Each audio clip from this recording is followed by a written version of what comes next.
and happy Wisdom Wednesday. Thank you so much for tuning in and for choosing to spend some of your time with me. I'm Maria Milagros, and this is a little space I like to carve out to share different tips, tools, techniques, nuggets, stories, anecdotes, whatever I can that have helped me, that have helped my clients, that have helped attendees at workshops when put into action to move the needle 1 degree at a time.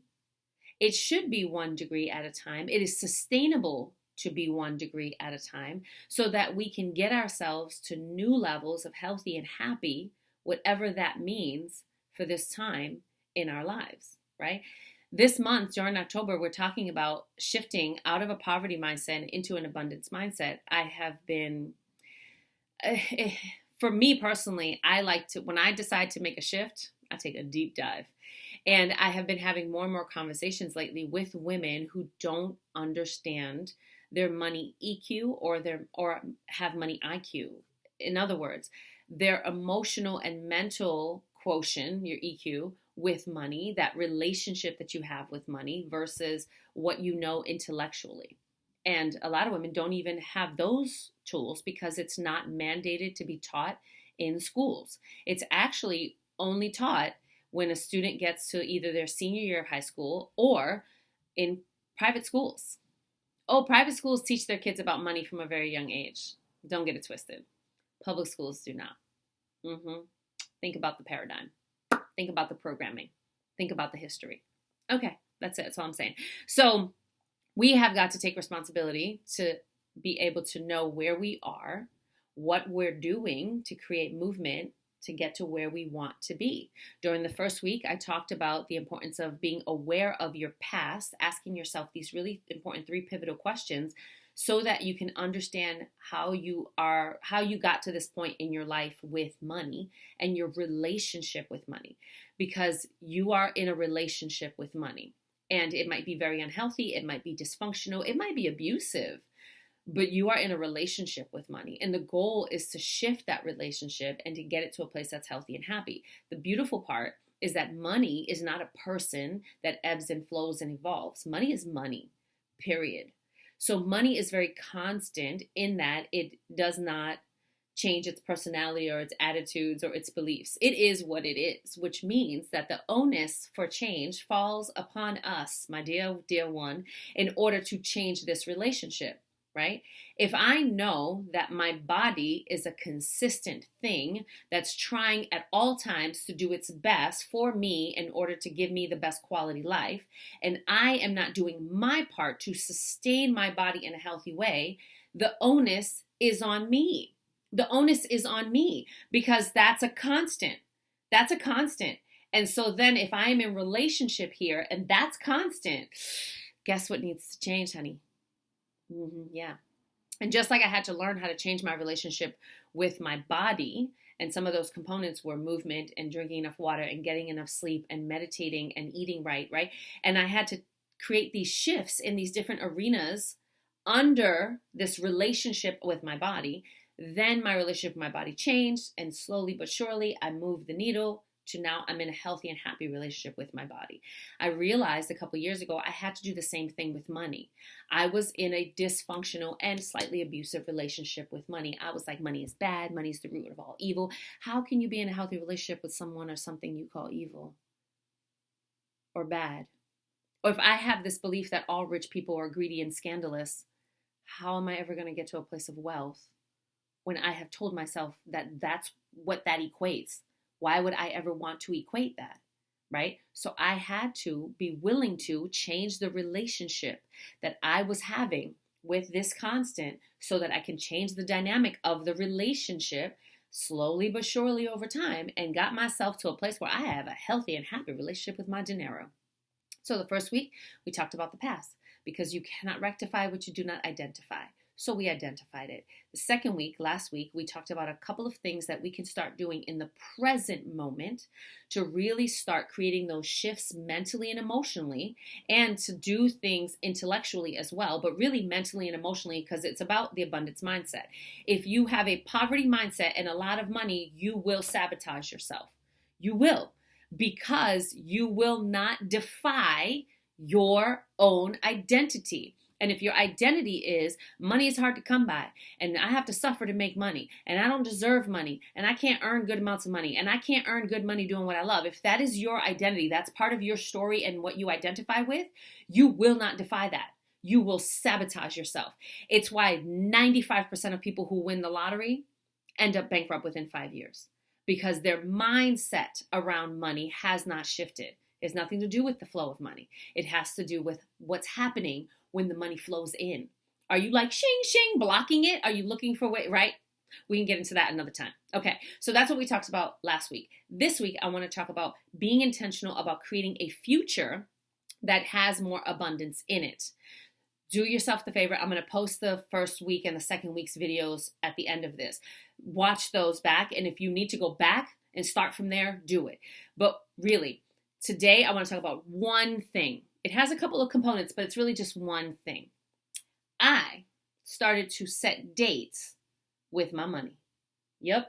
If I am in relationship with my child and we have mommy-daughter dates so that we can be intentional about spending time together and developing a relationship, that's going to be a healthier and happier relationship. Hopefully, if I'm showing up with love and joy and right? If my mind and my emotions are in alignment and I show up in that relationship and invest my time and energy, I'm increasing the chances that that is going to be a healthy and happy relationship. It's not a guarantee because I'm dealing with another human. But in this case, I'm dealing with money, which is a constant. So if I show up with an abundance mindset and love and joy, I'm moving the needle. That's a guarantee because that's constant. The shift is happening, which means I'm moving the needle to new levels of healthy and happy, right? Okay. So I believe in having dates with my money. I set on my calendar, I'll look at my calendar and get really real and say, okay, for this hour. When I first started doing money dates, it was every week for 1 hour. I would set a money date. Every week, 1 hour. That's it. And I say that's it, but we have to be intentional. If you want the relationship to change, you have to invest the time to change the relationship. What I started eventually, like now I'm at the point where I do twice a week, 1 hour, sometimes a little more. I give myself a little wiggle room because I've been living my budget for a while. I'm on it. I know how my money moves. I know where my money goes. I know how money flows. I'm still taking in time to do like my continued growth and education around money. So this is when I first started doing money dates. It was really an opportunity for me to look at my money. A lot of times, if you grew up in poverty or if you have a poverty or scarcity mindset, you do not want to look at your money. Imagine if you went on a date with your partner or your parent or your best friend and they did this the whole time and did not look at you. How would that make you feel? Exactly. You have to look at your money, right? So take a moment to really pull up your accounts and look at your money. What are you doing with your money? How are you spending it? Are your choices in alignment with who you want to be, or are they in alignment with wanting to impress someone, right? And that gives us a nice mirror, a nice reality check. So take the time to look at your money when you go on money date. And then what I usually do is I keep my account sitting up on my screen. I have a money playlist. I am not kidding. I have a money playlist, and sometimes it's just affirmations that are on a loop about money. Sometimes it's like money frequencies, Sometimes it's actual songs that are about money. And I'm thinking about this song by J-Lo called Dinero, and it's on my money playlist, right? So sometimes it's that, and just have that playing in the background. I'm getting subconsciously trained, reprogrammed, because I've been trained and programmed into the scarcity mindset. I have to do the work to undo that old learning and replace it with some new learning. So I have my money playlist. I don't drink, but I have a tall champagne glass and I fill it with kombucha. I put my playlist on. I burn a candle. I put on some sage. Maybe I burn some Palo Santo. I pull up my money and I'm like, hey, honey, good to see you. And I'm in relationship with my money. And then I get really clear each money date about what I'm going to do for the next one and so on. So what I'll do is I'll pull up my money, I set the tone, I get the room ready, right? I get myself situated and I create an environment that's conducive to abundance. And then I sit down and I write a couple of things that I'm grateful for in my life that are representations of abundance, right? I have 2 laptops sitting in front of me. I have 4 pairs of sneakers, like things like that. I have access to healthy, clean water. That's abundance. I look out my window. There's a bunch of trees and they look beautiful with all the abundance of colors, abundance. So I just start by opening up my mind with an abundance mindset. I read a couple of things that I'm abundant for. And then I'll listen to a podcast and take some notes. I have a notebook, and the notebook is green, and it's all money notes. Maybe I'm reading a book about money, and I'll write that. When I took my financial course with Tess Ware-Smith, which is an amazing course, I recommend it. We're doing a workshop next week, next Thursday, the 26th at 1 o'clock. It's free. And I'm going to put the information in the comments or in the commentary of this, the description, so that you can have it if you want to join us, because that workshop, that course really helped me learn more intellectually about what I was doing with my money, because now I got a handle on my emotional stuff. And now I learn more about what I'm doing intellectually with my money. I learn more about the constant that is money.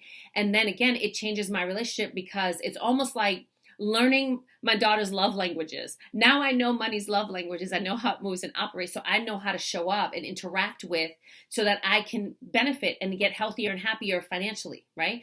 So when I was taking the course, I was carving out time to focus on the course.